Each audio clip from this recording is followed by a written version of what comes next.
And away we go. Let's go. Up and running. Audio check. Yes, looks good. Good morning, gang. How you doing? Another beautiful, beautiful day here in Asakusa. Second day of our post-holiday recovery period. Yesterday, man, did we need that yesterday. After that 10-day long weekend, the 10-day holiday. Yesterday, this district was deserted. Did we need it?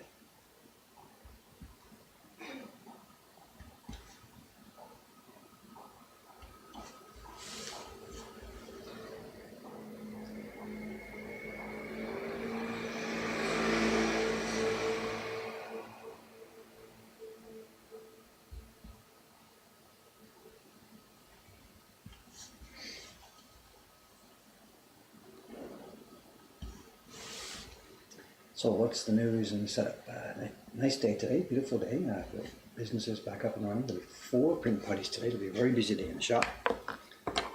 For the stream this morning, Cameron will be here, I think, on his normal time. I have some show and tell. I have a couple of things for show and tell.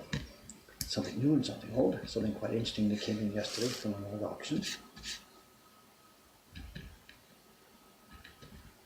If you remind me, as usual, remind me about that once Cameron's here. I'll have a look at that. It was when it arrived yesterday, the package, I was thinking, should I leave it for tomorrow's stream? But I decided to open it myself first, so I can't have an official unboxing today. But, because I was a bit nervous. This was one of the things we sometimes buy sight unseen, not sight unseen, but just, on online auctions or small photographs from someone who doesn't know what he's selling, so they're not able to describe it properly. And this one was very poorly described and very poorly photographed, and we took a flyer on it. And it turned out okay, but it was not a foregone conclusion. What was that, kids?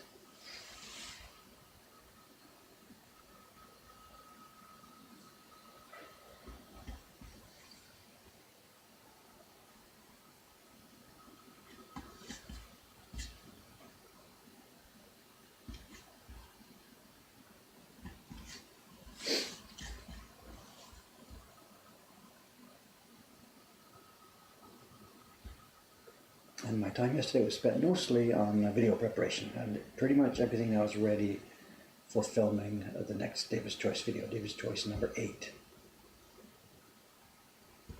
And Cameron and I were thinking yesterday, when he left yesterday afternoon, we were on standby. I was ready to tell him, Cameron, get ready to come in early in the morning or something, and we'll do it in the morning. But I realized this is a stream day, so we didn't have time to do both, to do the stream and the video.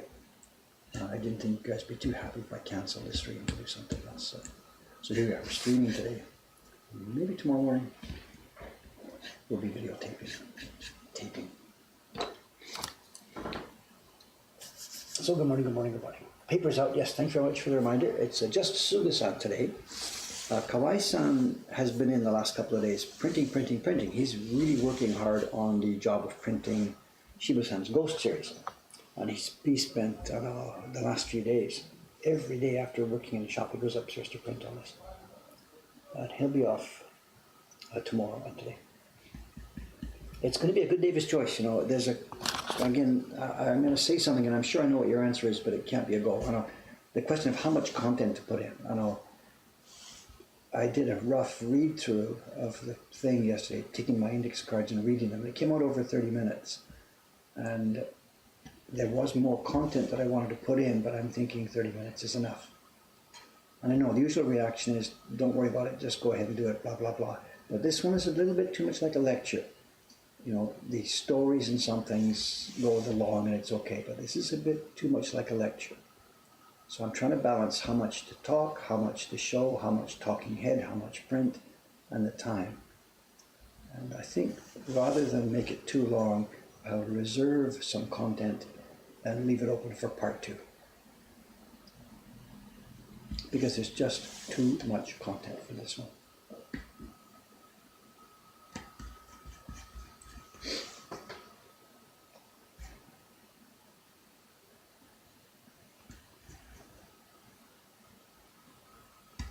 And you guys know what it's about because we talked about it before. I showed some prints, the theme of 8, specially chosen for David's Choice number 8 video.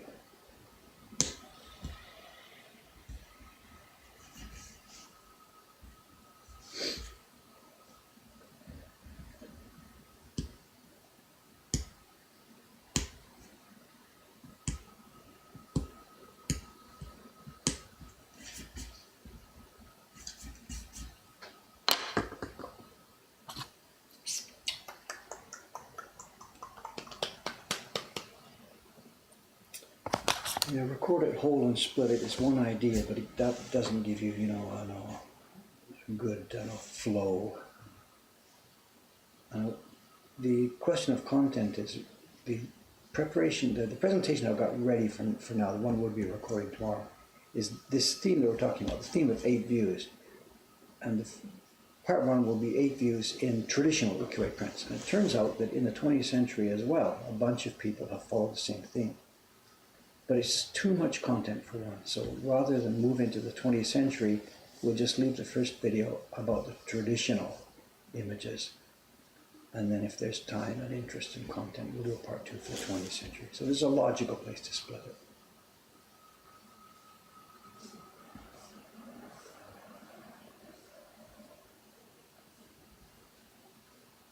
Nice sharp knife this morning.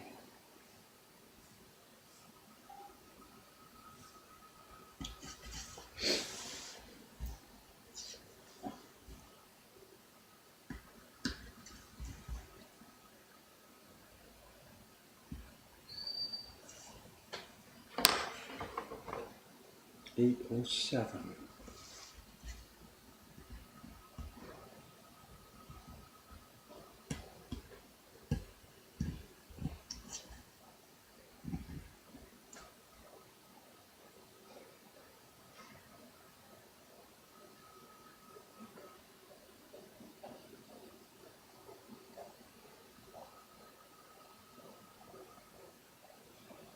I don't think so. Is that true? I don't think so. Seems too soft.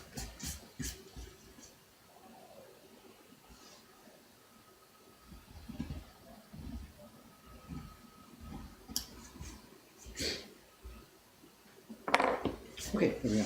That one column is finished. I hoped to get it done yesterday, didn't finish it in time.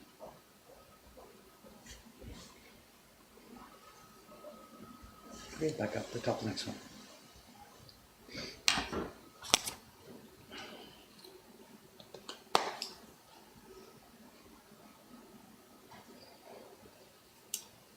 Yeah, the scope camera, it's just not something I've had a bit of time for right now.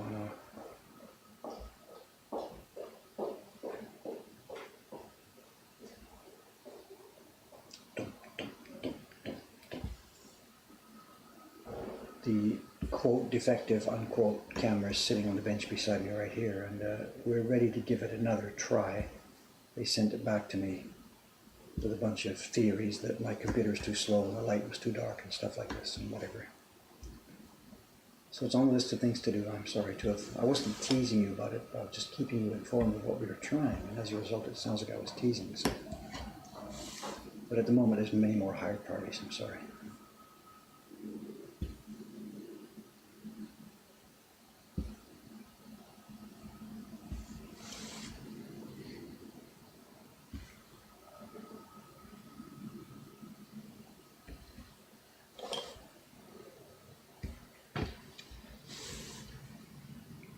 Tomorrow there's no chance, today I mean, there's no chance for me at all to do any extra work. It's 4 parties in the shop and we're a little bit short-handed today.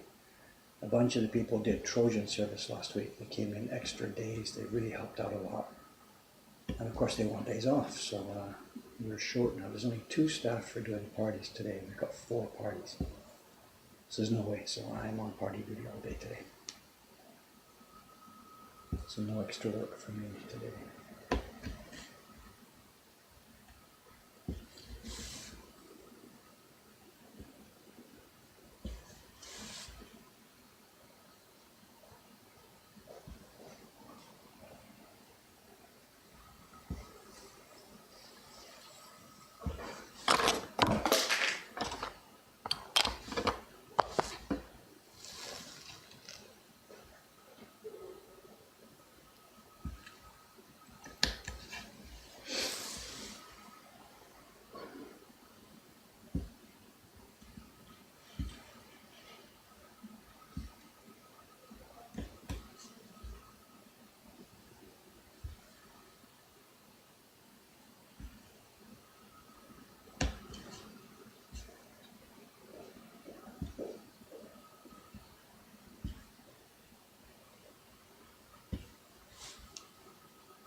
Yeah, it seems very quiet out there this morning, and we're between two things, Nick.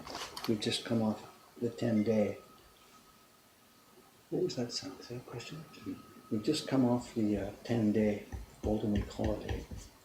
But here in Asakusa, there's another event coming up now. It's not this coming weekend. It's the weekend after that. And it's the famous Sanja Matsuri is here again. It comes around so quickly, you know. And it is one of Japan's largest, most raucous festivals. And it's coming the third weekend in May.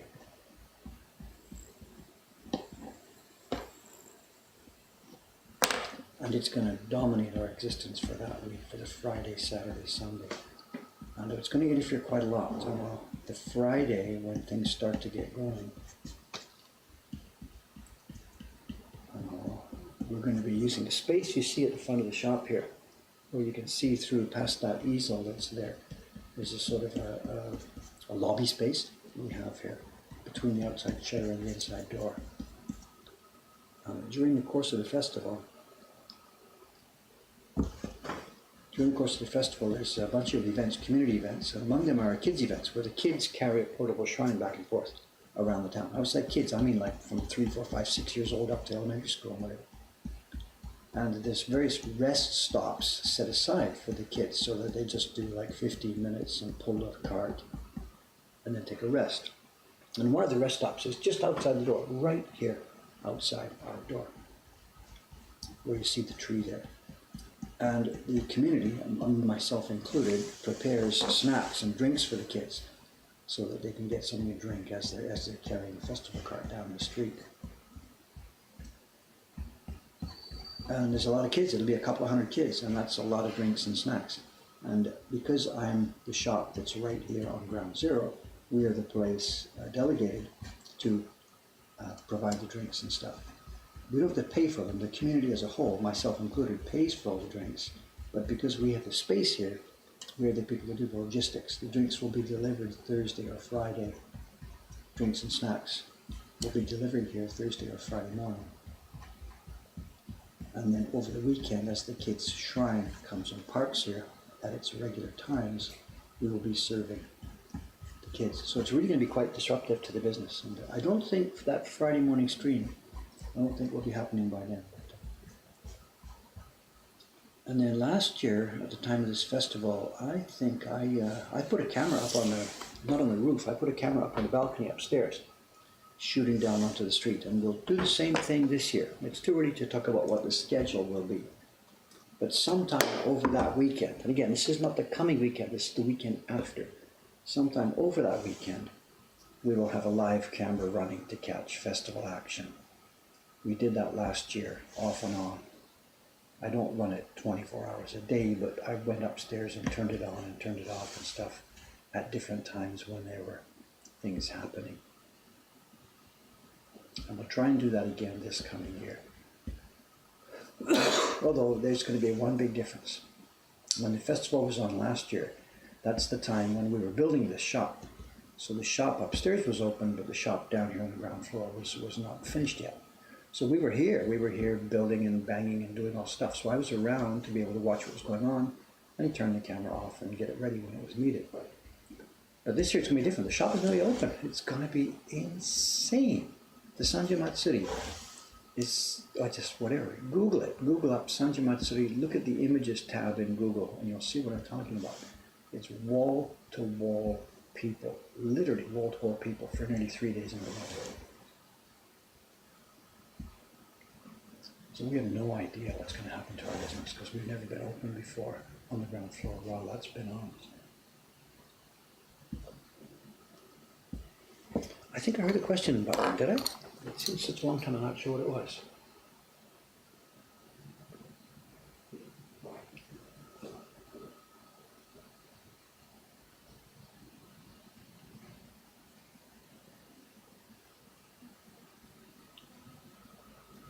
Let me get that question box here. Twitch question. There is indeed a question in the box from some stranger.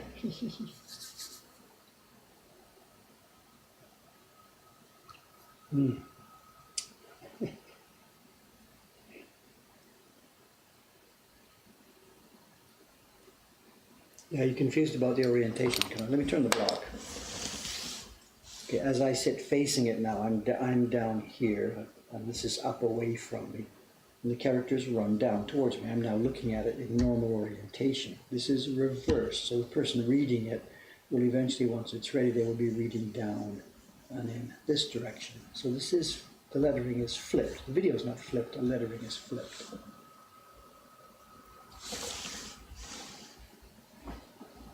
It's now upside down to me, and it's now right side to the camera. If you're on the camera, you're now seeing the columns of text going down this way, but they're, of course, reversed mirror image. There's a question in the question box about, not about carving, but it's about printing. Somebody in the stream today, hi Karen, is asking about the printing order. When you're doing these colors, you know, printing through a print, colors 1, 2, 3, 4, 5, 6, 7 to get to the end of the print, what's the general order you do? Do you start with lighter colors? Do you start with darker colors? Whatever. And it's complicated. There's no single rule that guides the whole thing. And it's complicated. There are a few factors that you try and balance. One factor, the physical mechanical factor of water, is if you have printing impressions that are a large surface area and some that are a small surface area, you try and intersperse those. If you do too many small ones one after the other, the paper doesn't pick up enough moisture, you're waving it around in the air, and it tends to get dry. And if you do too many large impressions one after the other, the reverse happens. The paper gets too saturated and you have to pull moisture out between impressions. And that's been happening a lot to us this year for our Japan Journey series, because we're trying to get a Shin Hanga effect, which means lots of overprintings. The prints are fairly small, and there's cases where the whole surface area is printed again and again and again, and the paper being too saturated. So that's one factor in printing order, is you try and keep the moisture balance as even and smooth as possible.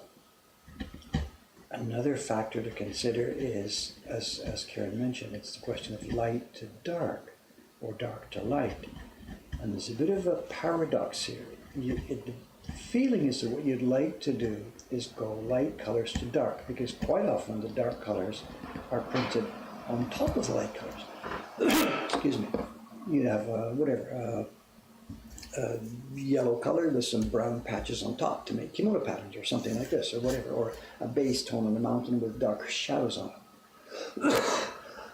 Excuse me. And the base tone goes under everything, so the darker ones go on top. So the general feeling is you print the base tone first and the darker one on top. But there's a huge problem with that, in that the way your brain works, how do I describe this without not having a print in front of me? I don't have anything to use as a talk. Try and explain it in words.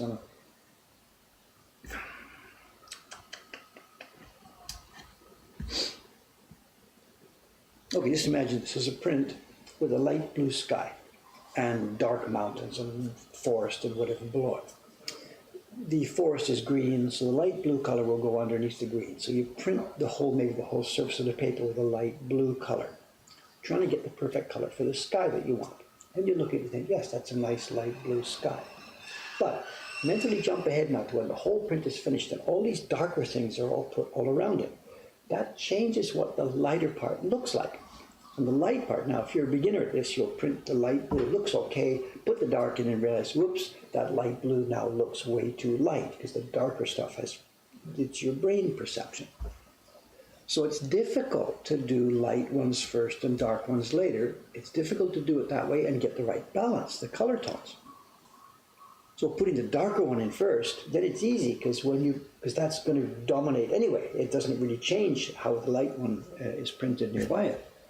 So to help your brain figure out the depth of these things, it helps to put darker ones in first. But the problem there is that if you put that darker green forest in first and then print the blue later on, it's going to be overprinting part of that green and it's going to change it. So there's no single solution here that's optimal for all of this.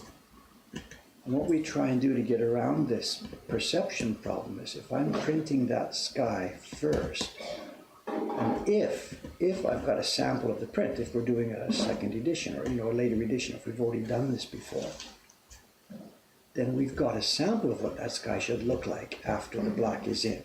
And we get a piece of paper and we cut 2 holes in it. And we cover up the 2 prints, the sample and the one we're printing, just leaving the 2 holes to see just the sky surrounded by a neutral gray tone. That allows us to print the sky in the same depth that we want to go to, even though our brain is getting fooled because there's no dark forest surrounding it. It's a bit silly to talk about these things while I'm carving. You can't explain what you're trying to do. But anyway, the simplest answer to the question that's in the question box, what's the printing order, is there is no definite printing order. You've got to think of these things and balance these things and try to work out what to do.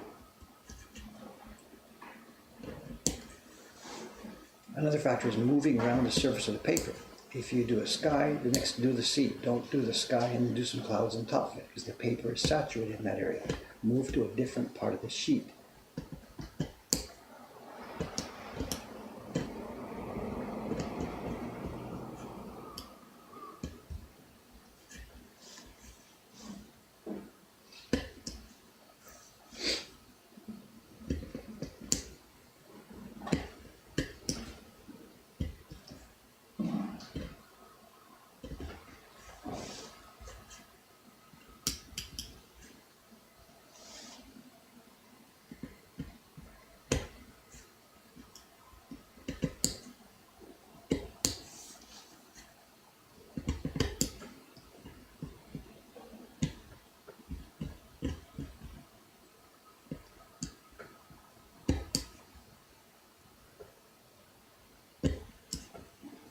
Hard wood in a bit of places. It's uneven. Some of it's soft, some of it's a bit hard.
Somebody said, what, they're nervous about watching me do this? It says to clean up what they're nervous. And this is why we do this first.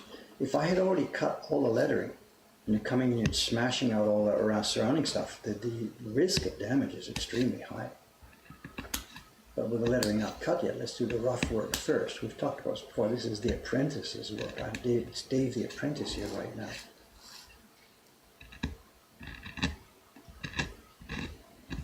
The apprentice, or the guy at the other end of his career, the retired guy.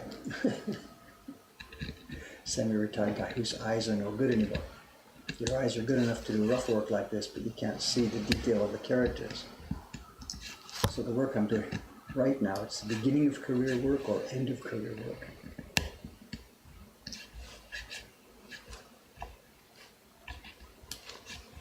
Okay, you see what we're doing? We've now isolated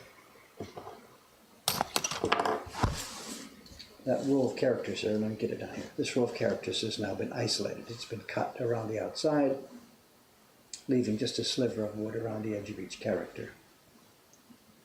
And now the apprentice retires and the block goes over to the experienced guy to do the rest of the work. So I'm all three. I'm doing all three jobs here. I'm an apprentice. I'm losing out because my eyes are going. And I'm the guy here at the point of the sword to do this part of the job.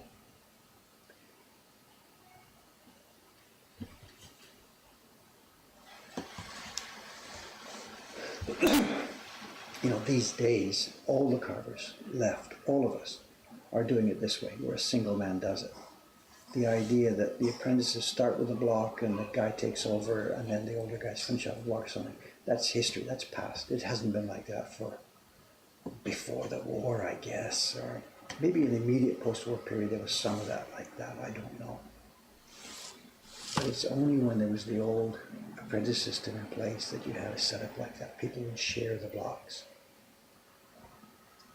It's almost never shared now, both at the printing time and at the carving time. It's almost never shared.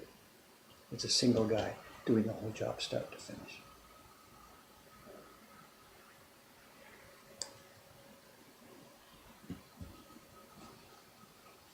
But some of the guys who are alive now, Kubota-san, he tells me about the beginning. It used to be, it was all shared work. Not all shared work, but there was a lot of shared work. He gleefully talks about this stuff, when we ask him, tell us about the old days, and he says, no, it's okay. And we say, tell them about the old days, and he says, no. We get him poked a little bit, he starts telling about it, it's okay. We don't have much chance to chat with him, because he won't come over and chat, he's too busy. And the one that had the most impact on me, the story he tells about when he was a younger apprentice, is being in the workshop, and a new job comes in, it's the blocks come in for a job, and the leader of the workshop, the master, whatever word you want to use, the owner or whatever, puts the set of blocks down, looks at them, looks at the sample print, and he writes a number on each block. It might say 1 or 6 or 13 or something or whatever. And these are the yen prices per sheet for that color. And when the work is being divvied up, it's of course done by seniority. The senior guys get first choice of what they want to do. They look at these numbers, doing a mental calculation, figuring out how long it's going to take them to do each sheet of this, do the math, and they pick the blocks that give the most a chance for them to make a ton of money in a short period of time as possible. Then the younger guys down the pecking order would pick, the blocks that were left over.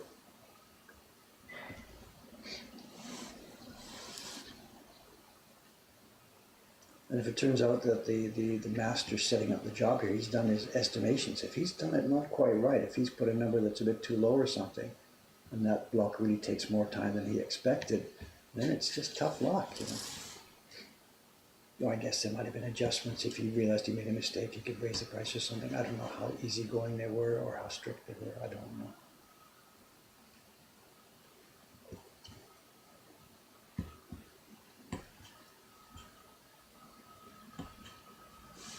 But it was all very much time is money stuff, absolutely.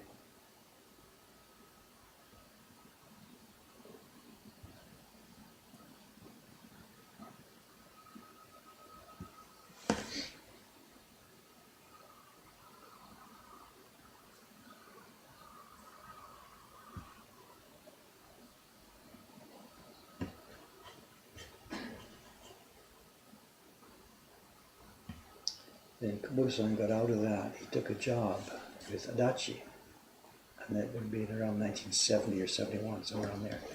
And that was totally different because the printers at Adachi then, and still now, they were paid salary. They were paid salary. So they didn't have to worry about being too slow or too fast on any individual block. They had to be productive, of course. If they started to goof off and take it too easy, then they would have heard from the boss. But they didn't have to worry about the price for each particular printing job every minute of the day. They just had to be overall productive rather than productive every minute of every day.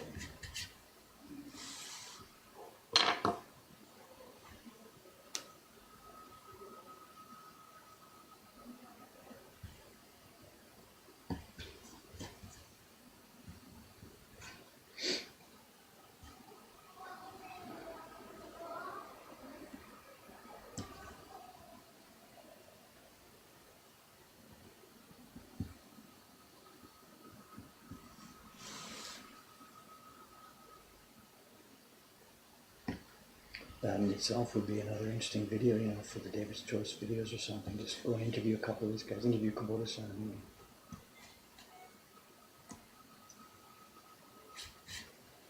So many options. I think that was another question box item. Did you hear that?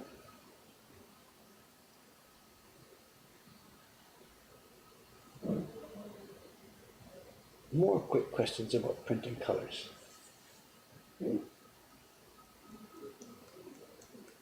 Oh boy, oh boy. Some of this question is outside of my pay grade here. Okay, you're mixing a bunch of things. I know. Oh boy, boy. There's lots of this. Let me take it bit by bit. Someone has said, I read somewhere that a number of colors used in older prints included quite volatile substances. I think it was the use of cadmium in yellow and arsenic in red. You're confusing two things. When you say volatile, you mean like, you're talking about cadmium and arsenic, so you're talking about danger to human beings. Volatility is nothing to do with it, nor is durability. So to try and take this apart piece by piece, in the old traditional prints here in Japan, there was one specific pigment that was dangerous to people. They weren't using anything like cadmiums or stuff like that. Those didn't exist in this country in those days. But one of the yellows that was used, the color called sekiwo, was made up of 50% sulfur, yellow mineral, and 50% arsenic. And it made a beautiful, beautiful, beautiful yellow, similar to a Naples yellow in the West, which is sort of a bit, if you take lemon yellow and put a bit of gray in it. And that was dangerous to people. It was a beautiful, beautiful, rich color. But because of the fact that it's arsenic, the police get involved. And if you've got a bag of this stuff in your workshop, they do not like this for obvious reasons. So this is no longer used, and I can no longer go out there and buy the stuff. It just doesn't exist anymore as a pigment. If you had your little chemistry shop, you could go and try and get some arsenic and sulfur and make it yourself, but it's beyond the kind of thing that we will want to try and do, especially with the police involved. So the traditional palette is actually not, with that one exception, is not so dangerous. Most of the traditional things are pigments like indigo or earth tones, excuse me, stuff like that. Oh, actually there is one more too. Vermilion was used, and that's, of course, has mercury involved in it. So that one too was a bit dangerous, I guess. But the traditional palette is not known for being dangerous in the sense of many, many more modern ones, the cadmiums and all that kind of stuff, heavy metal pigments. Those didn't appear as part of the traditional palette. We don't have them here. We don't use cadmium, yellow, and all that kind of stuff. We don't use that sort of stuff. And Nabi-san uses those. He's got a whole deck. The Yoshida workshop, they've got jars and jars and jars. And the Yoshida family prints, the Toshi prints, and the ones, the reprints that are being made now, they use cadmiums a lot. But we don't use those here.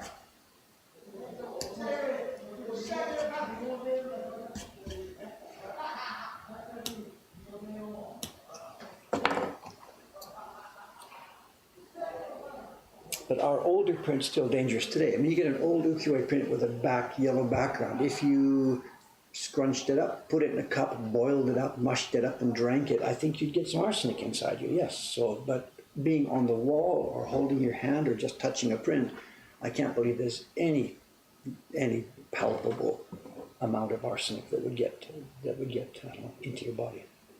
But as I said, we don't use those pigments here in this workshop at all. There's more question, and this is, I can't really answer this. Do man-made sources of light impact on the color of a print over time, or is this negligible? LED lights, high wattage bulbs, and stuff like that. And simply, I don't know. I don't know about that at all. I don't know beyond the generic concept that bright light, light with energy, sunlight and stuff, does, obviously, fade colors in any. You take a modern color-printed magazine, put it outside on the wall where the sun is going to shine on it, and the colors will fade. So I don't have any special expertise to offer in this. Do LED lights fade more than others?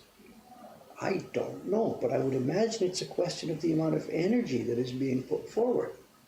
LED lights are cooler, they're not so hot to touch as the sunlight. So I would guess, and it's only a guess, that they wouldn't impact so much. But you're asking the wrong guy, because I just do not know.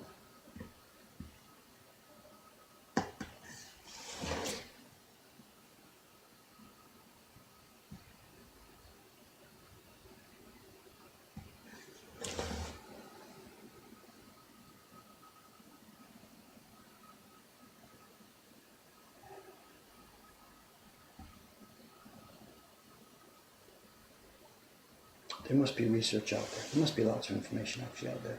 Not so much related to traditional woodblock printmakers, blah, blah, blah, but in general, the art conservation world in general must be concerned about that.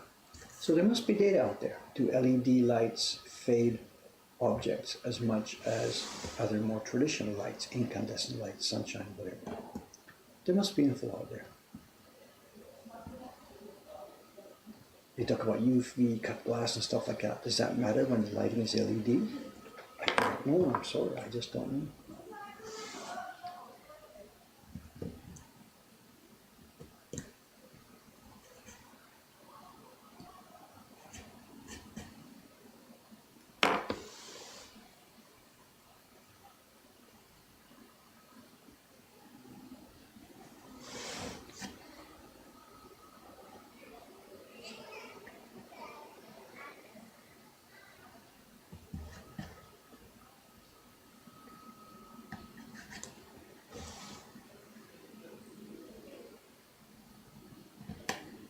Oh, there she goes, the same place, going around that same corner.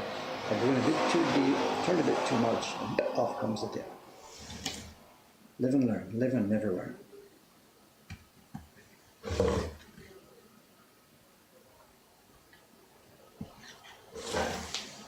Can I blame it on you guys for not concentrating now? I don't think so. Let's get the chip out of there. Where is it? Can't find it. It's in there somewhere. I don't know where it went.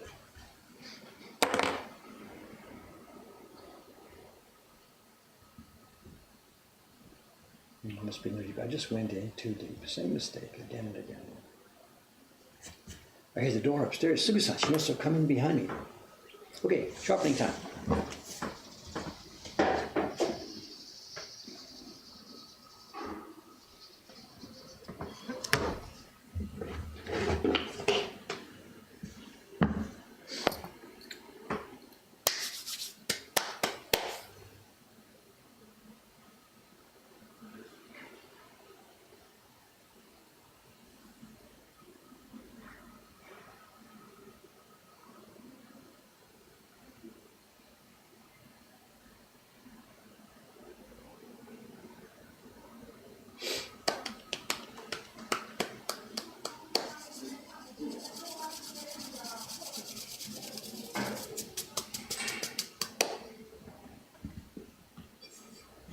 What's time? 41. Yeah, Karen should be around soon, Bishop.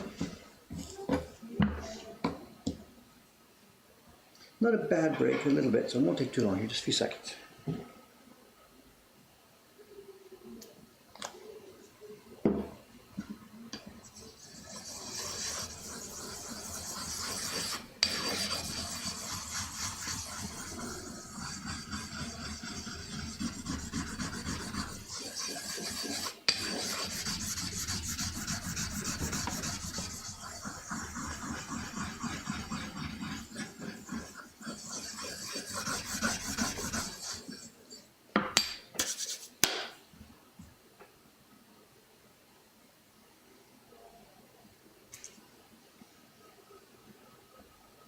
Pull it a little forward.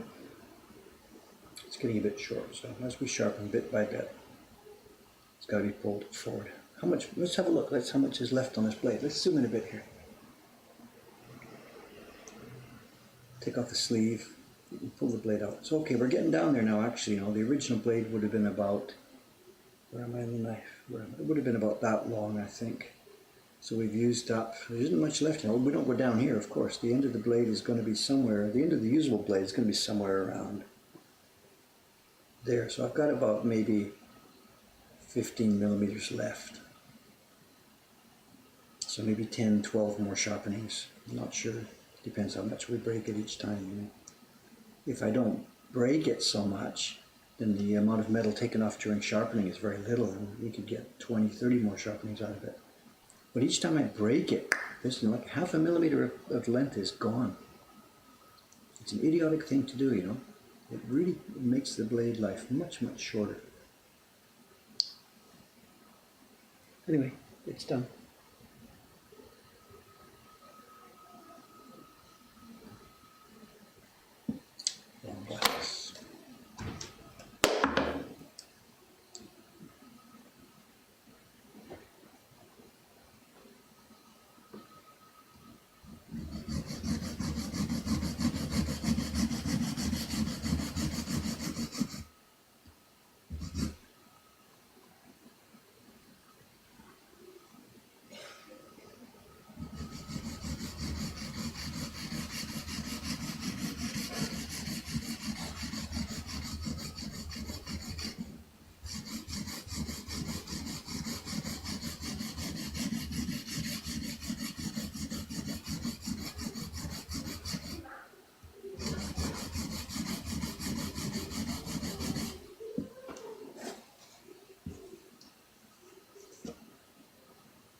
sure about the angle on that.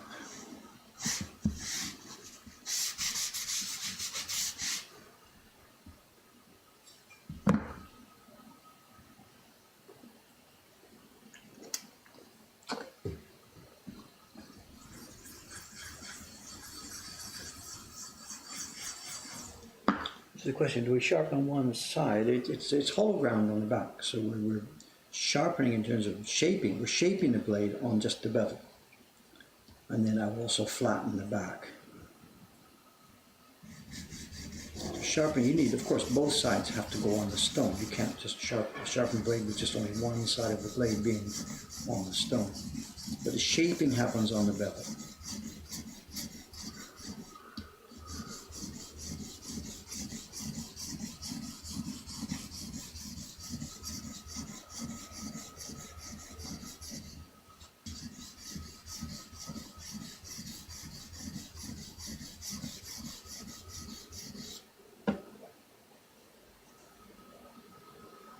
Shape is not ready, and on the back, flatten it.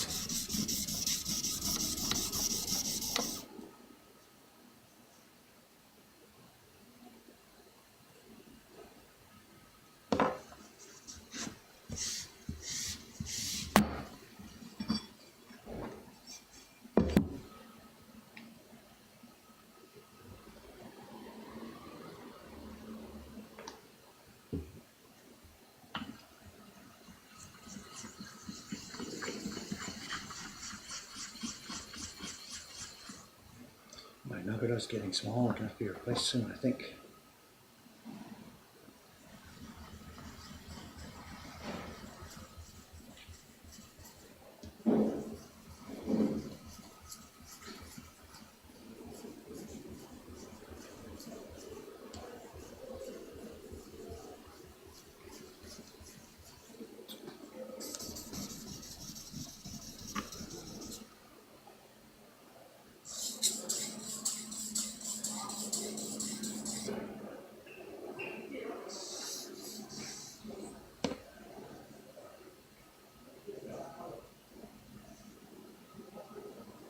I think we have a wicked blade now, good.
Yeah, keeping knives, multiple knives, that's the thing, you know.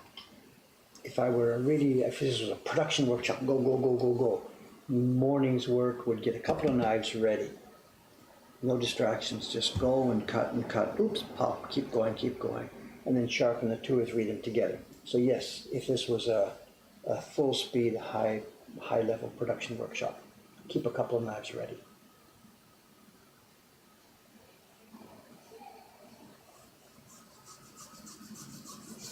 Yeah, Cam is late. Oh well, you know what, he's going to come in with a excuse slip or not, I don't know.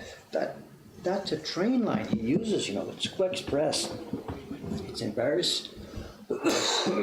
It's embarrassing. Japanese trains really are hugely punctual. What's the deal on that particular one that he uses? He has no choice. He has to use the same train. It comes from the area where he lives straight into town. Oops, how did we get off track here? So it's not like he has any options for the trains. He has to use the same one.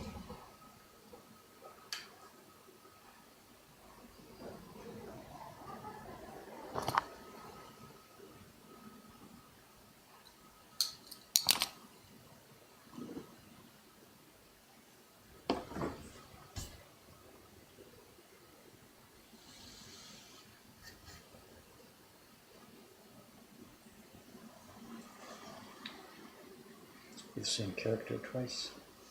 Same here, same character repeated, same character repeated. These are mostly sound effects. The woman's response to the octopus. There's not a whole lot of conversation here, it's mostly sound effects.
As always with a fresh knife, I'm nervous about breaking it, of course. Very common. Sharp, thin tip. It's like earthquakes, you never just have one, there's a bunch of them all together. That's why you break, you just see the bone.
Whoa. The natives are restless. They're all about Cameron is late. Cameron is late. I rode a local train in, so I got to sit down the whole time, but wow, it's so much slower. Forget how much of the time difference it is. Leaves 2 minutes earlier, or 3 minutes earlier than the semi-express that I often ride, but it gets in more than 10 minutes later.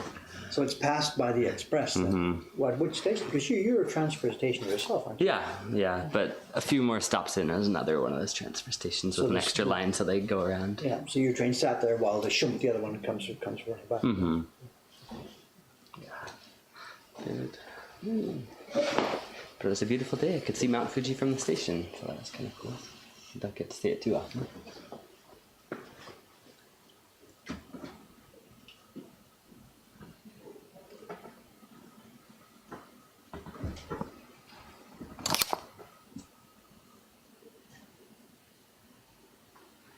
did everything go last night? Oh, it's okay, and I'll just simply not ready yet. Not so I'll sort of change my two things. One is the script itself, and second is my voice. I tried doing a read through last night, and I still got the leftover from that cough that was there, and I can't I can't speak more than 2 or 3 sentences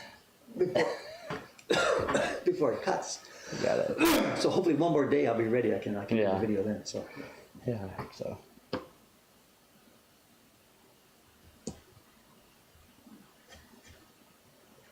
Someone said trains are ridiculously expensive in Japan, and someone said after riding the subways in Tokyo, the tube in London seemed outrageously expensive. Well, see, most trains in Japan, they're private companies. They got to make ends meet, and some of them are flush because, like in the middle of Tokyo, there are lots of passengers. Yes. And other ones, like the rural Hokkaido, they're in real trouble because there's not enough people riding. They're cutting out stations quite regularly They've now. still got their mandate to run. Yeah. It used to be all nationalized, and it ran into huge, stunning, staggering debts, like bajillion-dollar level debts. Yeah. In the contest of the most expensive and horrible trains, the winner is U.S. Amtrak. I don't know that I've ridden anything. Well, I was on Amtrak, and there was an accident. We rode from L.A. to Seattle to go to Vancouver. We didn't go to Vancouver at that time, so we had to ride L.A. to Seattle and take a bus for the last part. Oh, wow. And we had an accident just outside of Oakland. Wow. Wow. Well, we talked about it on the street, I remember talking about it. Yeah. It wasn't an accident as in hitting something. It was an accident, like it's a 4-car train. It's 4 or 6 or something like this, and we're in like car 2 or 3. Yeah. And at one point, we're just leaving Oakland, heading north from Oakland, and there's a bit of a rattle and something. We're going up this grade, and there's sort of a deserty kind of area outside. And some of the staff guys start running. There's one, like the car attendant, runs, panics, screaming down the aisle towards the back of our car, disappears to the next one. Seconds later, another guy comes running, and we're all like, what's going on? These guys are not in control. It turns out the coupling had come loose, and we'd lost the back 2 cars. 1 car or 2 cars to 3 cars. I don't know the detail. And they all the cars come uncoupled, and so we're going forward, and the last 2 cars full of passengers are going backwards or sitting there or something like this. So they stop us, and we sit there for I don't even remember now. It's so many years ago, a day or half a day or something. Yeah.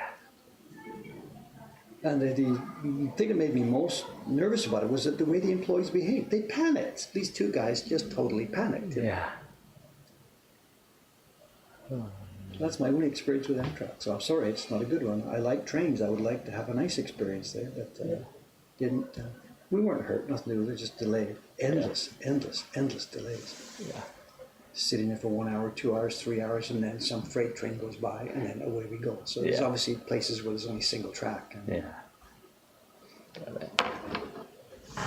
So anyway, so we're not here talking about Amtrak. So.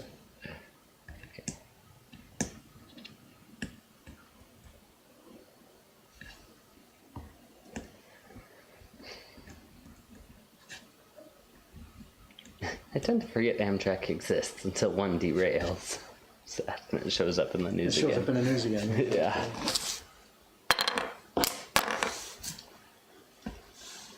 I'm slow this morning. I had a break. I had to sharpen. I got so started. Yeah. It looks like it's coming together. Yeah, we're coming along. If I had more time on this. Yeah.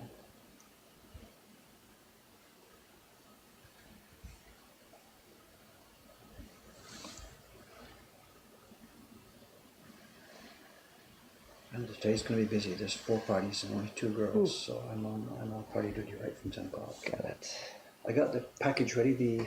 Oh, wonderful. That's for Thank you. Our friend Mr. CC. Yep. Nice strong packaging. Look good. Prints are great. Prints look beautiful. Beautiful. I checked them out again before I recommend. Yeah. Any show and tell today? Someone asked. Yeah. I do. A couple of things to show. Okay. How much time do you need? Because it's 9:01. Oh crap! Okay, I'm supposed to be carving. Oh yeah, keep carving. Exactly. Were you here when? No, you weren't here. I opened this later after you left. It's up. Package came in yesterday. Right. And it's one of those auctions. This was an open auction on Yahoo Auctions. This is not through Redesign, through the Yahoo Auctions. This is an open auction. And the usual story, it's badly described, badly photographed. And I didn't know. I sort of thought about. I knew what it might be, but I wasn't sure. Yeah. And the guy didn't even mention how many prints were in the auction. It was just a package, you know.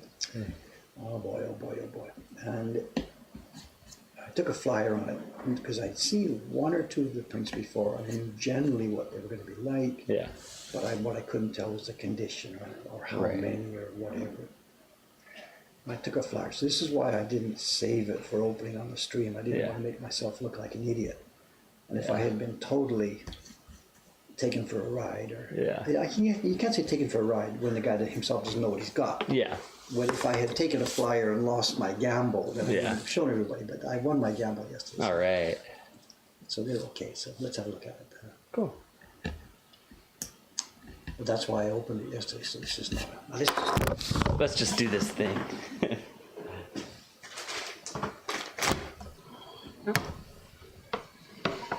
I know the auction was for. I don't know. It was obviously a homemade album. Okay. And this is really, really common. The Meiji era, Taisho era, because prints never came with packaging. Mm-hmm. Woodblock prints were just things. You know, there was no framing, there was no packaging, there was no nothing. It was a bizarre era.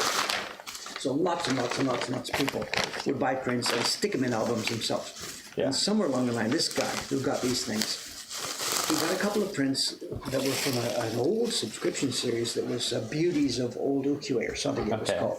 And actually, this is too far faded. Well, he put Bijin Hyaku, and it's not Shuri. I don't know what the kanji is. It's too, I got an excuse. I can't read it because it doesn't exist anymore. But anyway, 100 beauties. Yeah. Or 100 styles of beauties. Or Sugata Junai. No, I don't know. I don't know. No. So anyway, it's totally a homemade album. Yeah. And the guy had got some prints. What does he have? Bijin written on the side? Oh, Hyaku. So, I don't get it. Sozo impressions of 100? I don't know. Sorry. Interesting. No, there were not 100 prints here, and I thought the guy showed the album and showed the side view. And I thought, looking at the size of this, there were not going to be 100 prints in here. So it was just, I think it was going to be 100 or it's part of it or whatever. So I didn't expect to be 100. The guy showed pictures of, I think there were 8 or 9. Okay. So I'm thinking, whatever, there might be 8 prints, 9 prints. That's all you got to do, because he put it in the description because he didn't know what this is. He says, bidders, you're on your own risk. Look at the pictures and bid based on what you see in the pictures. It's a standard phrase in all the auctions. So it usually means what you see is what you get. If there's 9 pictures, you get 9 prints. So I didn't know how many. And this has, interesting enough, it's got an old library sticker. Huh. So this thing has been, at some point, moved from the first guy who got it, made it. It's gone to an actual library at some point. See what I mean? You can see it. It's number A, and I can't see the rest. I can't see the date. I'm going to be getting this off here if I can later on and have a look at the date of this thing. Huh. Anyway, long story short, I bid on it. I had to pay 200. I paid Nija Niman Nisayan. Okay. 22,000 yen, which is about $200. Yeah. Based on these 7 or 8 or 9 pictures that I saw. And it turned out we're a winner because there's 44 prints in here. They're not all in good condition, but there's 44 beautiful prints. And what these are Taisho era, late Meiji or early Taisho era reproductions of ukiyo-e Nishikiban prints. Now the real one would have been about the size of the album here. These are reproductions. I mean, carved and printed. They're still woodblock prints, carved and printed. But the original that it was based on would have been around the size of the album itself, and it's been shrunk down. Mm. And they are nicely carved. And nicely printed. They're not on the highest quality paper, and they've been jammed into this god-awful homemade album full of pulpy crap paper, which it's falling apart. We're going to have to get them out of there. But they are okay prints. And they've grouped them in. They're all based on women. Here, in fact, we can show parts. Let me just take a part of this apart here right now. All you antiquity collectors, don't panic. We're going to have to take this apart anyway, but I'll take a part of it now just to show you what's happening here. The back of each one, the guy has kept this. And this was the original label that came from the publisher who published the thing as a set, as a copy, reproduction set. Yeah. And I don't have the research done yet, but it would have been a set of prints that went maybe 1 a month or 2 a month or whatever. Mm-hmm. And I don't know how many there were in the full set. The Doi-san, our associate Doi-san, knows much more about this. And going by the way the katakana is used here, this is Meiji. This is late middle Meiji. Very cool. And they're not all in perfect condition. This one's got a bit of a crease, it's got a bit of a water stain at the corner. This one, foxing has started. It has got to be taken off this paper before it dies permanently. But it's good. It's rich, full, colorful printing, extreme. And we can zoom in. Yeah. Sean. Sorry about that. Very nice, yeah. Extremely delicate printing on this.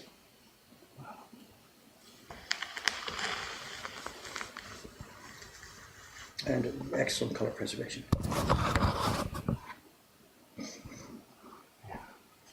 And there are counts on the side. There's 44 prints in the album. So for $200 to get 44 of these things, it's okay. Oops, where am I? Can you maybe do the camera part for this specific? Yep. We're all over the place. We've got stuff, and all, like the faces here. I don't know if you can see the face here where my finger is. And the eyes, that eye is open. Her mouth is, there's space there. It's not all blotted out. The ear, the eye, the nose. And look at the size of my fingernail. Yeah. Wow. Very nice. The scale here. This is astonishing scale. This must have been carved on beautiful, rock-hard cherry wood. Oh, well, you are here today. Good. I wasn't sure. Yes, thank you. Good. No, we need you today. We're short, so yeah, okay. It's good. So. Yeah, I forgot to put it Okay. the online. Good. So it's Shiva San and Audrey San today. We have 4 parties. Yeah. It's going to be a good long full day. So Okay. I'm very happy to hear you. To see you. Thank you. Are you streaming? Yes. Yes, we're okay. still live. So. Yes, she's got, I don't know, over here, she's got makeup above her eyes. It's very nicely done. The paper's actually quite thick. This is nice, thick, rich paper. Can I turn again? I'm going in on his eyes. Okay. Okay. Turn over? Okay. For the most part, they're reproductions of prints that are late Edo. It's Toyokuni, Kunisada, that kind of stuff. We're not seeing Utamaro or Hiroshige or stuff. This is later Meiji stuff. Are there birds flying around? I think they're plovers. It's the standard view of a plover flying, and there's a story here that I don't know. Obviously, it's an allusion to a poem or something.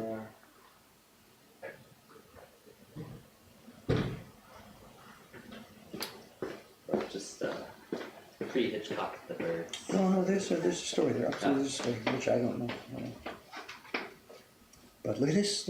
Oh my God, this is so super delicate carving. Over here? Yep. Beautifully done. And then the black on top of it, smooth, rich, deep colors. So we can see the back. These are treasures. Nice little treasures. A transparency effect on the mirror.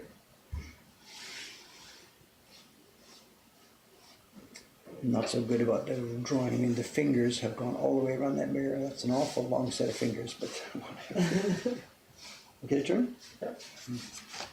Anyway, also, I gasped when I was going through here. We can't go all through, but let me skip ahead here in behind, because when I turned one of the pages, it got to something like, oh, no way. And I just laughed out loud. Well, let me just zoom out so I can just turn. Yep, I'm zoomed out. There's a specific page here. Well, we do have some older. This is a sen. I'm not sure a sen. So this is a zan. So yeah, we're going back in time a little bit now. Some of the coloring is a bit hokey. This is Taisho era color reproductions. This is not original coloring. This is Taisho era. We're using German pigments and stuff mixed in here.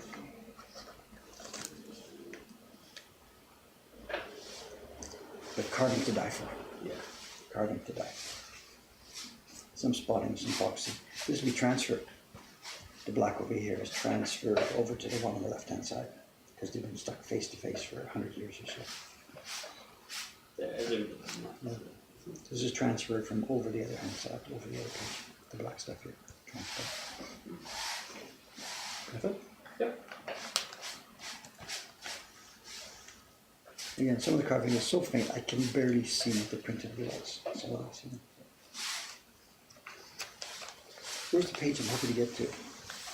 So this is Hokusai, reproduction of a famous Hokusai painting.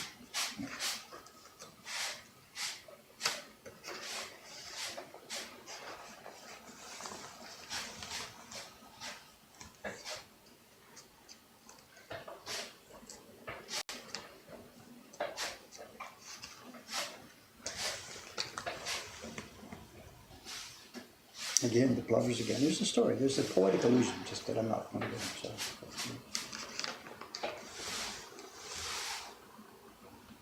We've got some, can you see it? Some embossing and stuff on here. I'm going to catch this. Put on this on the fan. It's interesting. There's 2 gradations printed first, and then the embossing. The embossing still cuts through, even though it's printed. Oh, look at the hair. Come on, come on, come on. And there's the ID card here. Just look at this stuff. It's a class. Every one of these is a master class in hair carving. Absolute master class. Okay? Yep. Now this next one, this is the one. Have you seen this somewhere before, Cameron? Maybe? Yeah, you have seen it. This is the one that I reproduced in the Mystique series. This is the number 15 that Sylvia's is struggling with upstairs. Yeah. This is the one that I reproduced. I have a copy of this. It must be from this same series in a loose format, you know. And this is where I reproduced mine from. Wow. This is unfortunately not printing. The eyeball's a tiny bit too low, which spoils the whole thing. Her eyeball bumps out of the actual eye. So the carving is to die for, but the printing is less attractive. And I sat there looking at my copy of this. I thought, can I do this? Can I do this? And I made mine actually a bit better than this because my printing is nicer, and I did a better gradation along the edge of the hair. This looks a bit too. It's got nice hair carving in the light part, but just stops at the edge. Yeah. It didn't go the extra mile. Did you do something with that spider web too on yours, or is It's it? the same. I did metal pigments. Okay, no. So, I knew there was something different. I'm missing all the chat. We can't even see the chat, so I'm sorry if there's big questions. There's probably mic turned off. People are yelling and screaming at us. No, it seems okay. Seems okay. What we're up to. Okay. My turn? Yeah. Oh yeah, they haven't talked a lot. Just this is Just beautiful. watching. Yeah.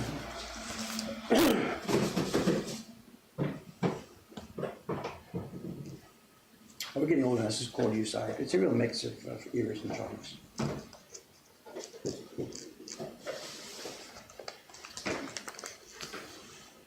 But I'm glad I took a flyer on it. I was a bit hesitant. I was afraid there would be too much mold, too much foxing, and not enough prints. It turned out we're okay. There's maybe 5 or 6 here that are just molded beyond. Oh, look at this one. It's just bad paper molded. It's still a nice print, but it's just aged and time. I'm not sure what to do. Whether to Collection or shop. shop. Yeah, look at this. We've got it. See the embossing here. Look at this. These are lucky motifs in her kimono. Wow. This is a reproduction of an old sumo.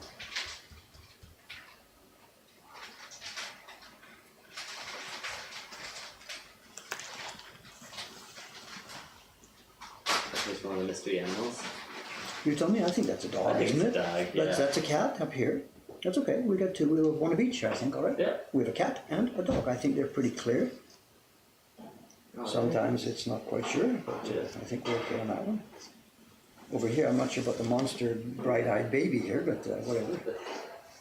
Maybe you're wrestling his mother. I don't know. Okay, she's holding. I don't. She's got something in her tooth. There's a game going on here. He's got teeth. Interesting hairdo. It was done. Yeah, shaved off and left the forelock. Yeah. I don't know why.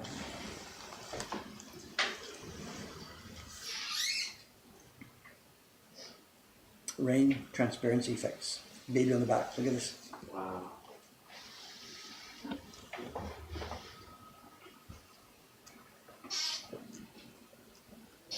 And it's too bad Dosen's not here because he will know a lot of these prints, not all of them. There's a mark here, which is clearly a publisher's mark. The guy who published this reproduction set. That wouldn't be a mark. I think it was on one that we just saw. I go back one more page. 2 more pages. There it is. There it is. There. So this will be the Taisho era, or late Meiji, early Taisho era. Dosen will know this, but I don't know it myself. What do we see? We see Jo, up, da. Is it da or is it u? Nu, b. I can't see upside down. It's mu to show, and it's u. Kami, mu, jo, mu. I don't know. It also looks like Yama on top. As in the physical shapes of the mountains. Yes. Kind of look Yeah, no, you're right. But the only readable part is this is the character for up, ue, kami, This is the hiragana for official, and this is mu. But the order of how to read it, mu. Anyway, Dosan will almost certainly know who this is. Yeah.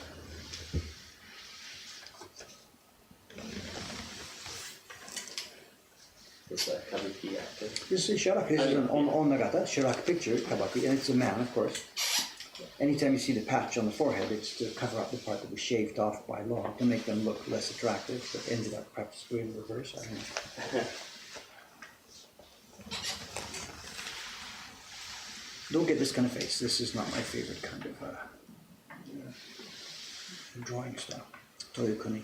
This is where I lose track of, because it just becomes so physically ugly. Yeah. You know, I can't see past that. You know, it doesn't really matter. It's a caricature of a face anyway. But this one is difficult for me.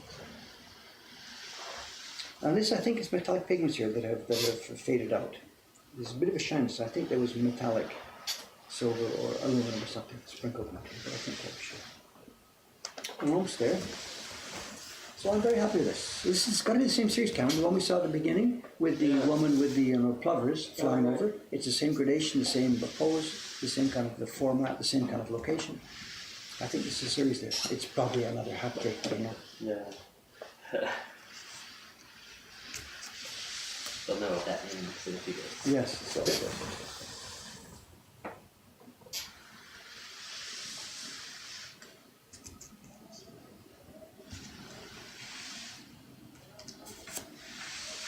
I think we'll come to the end. Yeah. Oops, last year's ideas. Then it's skateboarding.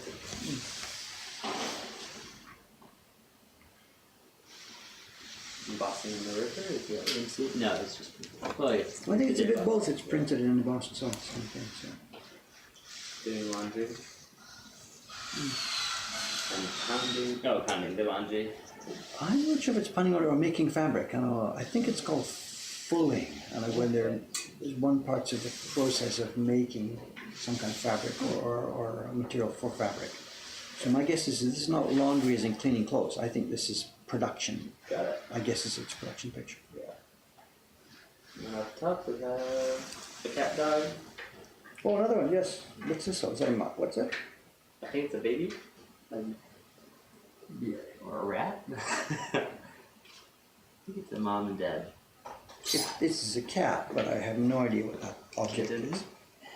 Place your bets, ladies and gentlemen. Evelyn, what do you think? What kind of animal? This presumably is a cat, I think, but I'm not sure what that is. It brought a rat in, or has it got its own kid? Or? Kitten? It looks like a mouse. I think it's a mouse because this. I don't know. Again, we're out of my pay grade. There's a certain spinner of a mousetrap that involves a bow and a string and a thing that the mouse tries to catch. So this is. I'm riffing on this. I think there's a mousetrap involved in it. Okay. Everyone else is guessing kitten, but I don't know. I'm gonna take a Why does flyer. it I have think stripes? Yeah. whatever. It's just a decorated paper. I think there's a tool here. If you look it up, a bow tool for catching rats and stuff. And I think what we've got here is there's supposed to be a depiction of, in their building here, they have set up a trap to catch mice. It has done so, and the mouse is now being presented to the cat, or the cat is taken. I'm guessing that's what's happening here. But It doesn't look really interested in the mouse. Well, no, so. but it's a picture. But I think if you look into it, you'll see this is actually a form of a mouse trap.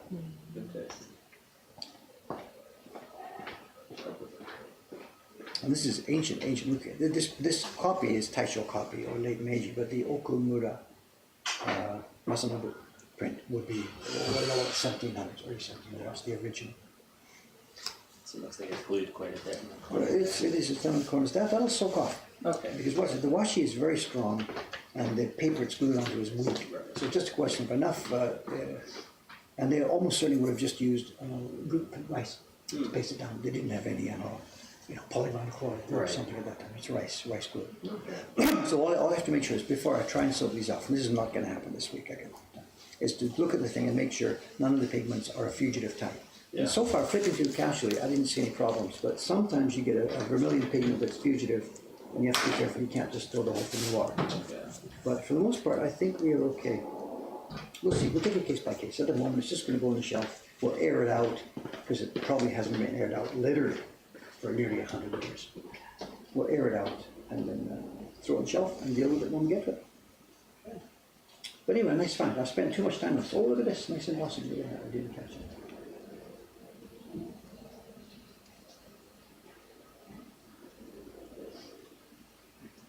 Is that embossing as well, or just printing there? The purple on the green. Well, it's printing, but any printing gets embossed if you look at it. And these are Genji mon. This is a Genji theme kimono.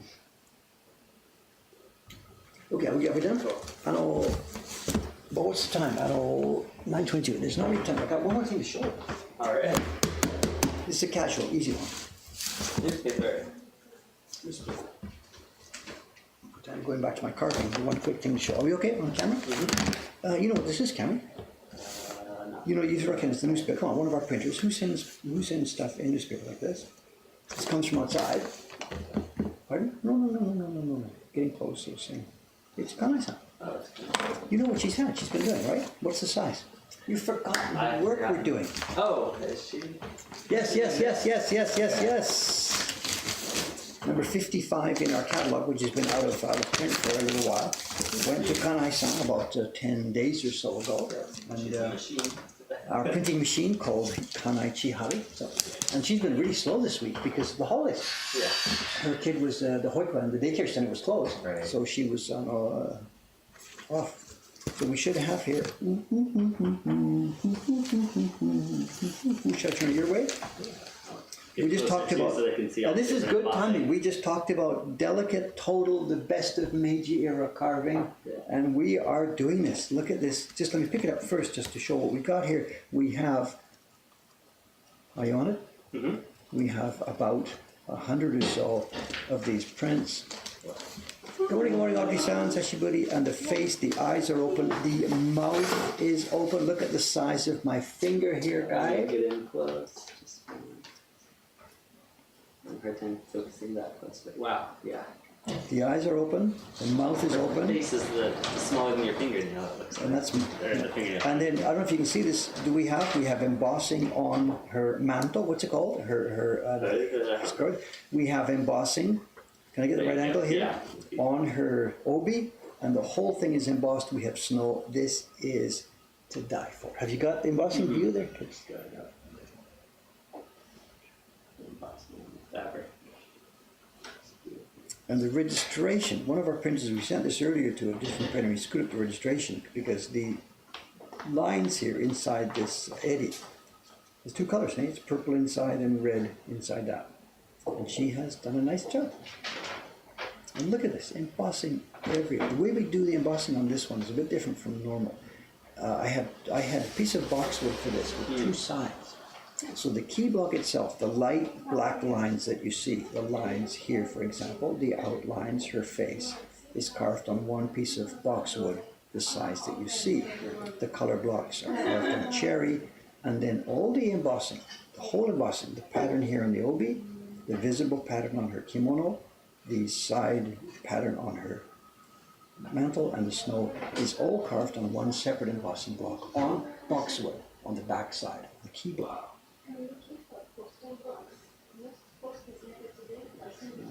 Cameron, I don't know what we're selling this for, but it's not enough.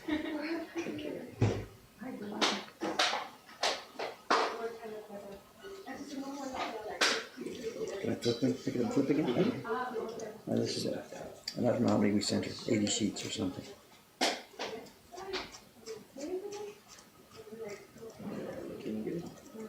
I'm so happy to have her. And here we are at the bottom of the stack. Let's see what this is. We've got a few where she has cut the corner off.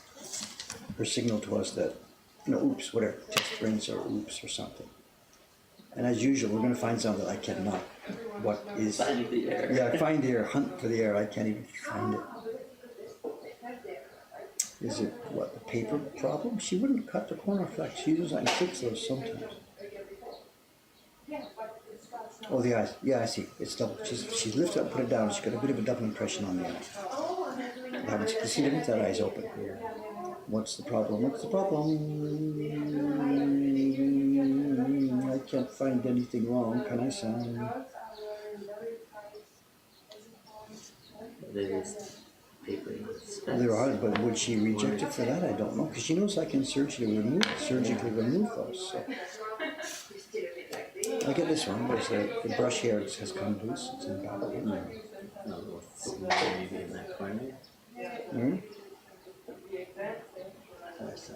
Black. Maybe in this. Oh, not there. That's Maybe. on the edge. I don't know. Okay, now we're getting these. Some of these will be the warm up first copies. The blue is not strong enough. There's not enough strong color in the amount. So I get these. These are warm up sheets. Defect in the paper. Here. So clearly some of these are rejects. Oh, registration. It's a warm up sheet. All right. Happy days are here again. Good. Yeah. Back in top. Is it open on the website? If it's not, I can go let's get it open. Turn it on. A stunning bargain. It's in the 4,000 yen. It is, right? yeah.